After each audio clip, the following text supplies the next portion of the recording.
tới đều ngang bóng xe tà, có cây chen đá lá chen hoa, lom khom dưới núi tiều vai chú, lác đác bên sông chợ mấy nhà. Bà huyện Thanh Quan, bà ngồi bà đứng trên đèo ngang,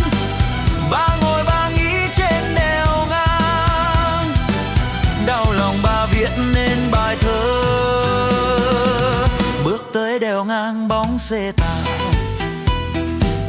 có cây chen đá lá chen hoa, lom khom dưới núi tiều vai chú, lác đác bên sông chợ mấy nhà. Nhớ nước đau lòng con cuốc cuốc, thương nhà mỏi miệng cái ra ra, dừng chân đứng lại trời non nước, một mảnh tình riêng ta với ta.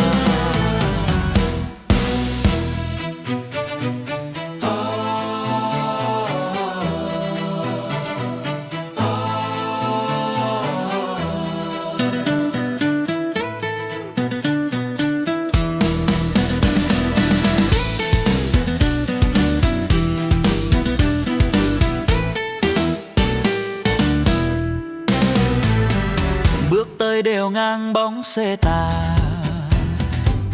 có cây chen đá lá chen hoa, lom khom dưới núi tiều vai chú, lác đác bên sông chợ mấy nhà. Bà huyện Thanh Quan, bà ngồi bà đứng trên đèo ngang, bà ngồi bà nghĩ trên đèo ngang, đau lòng bà viết nên bài thơ bước tới đèo ngang bóng xe tà, có cây chen đá lá chen hoa,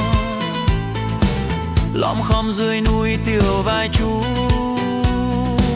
lác đác bên sông chợ mấy nhà.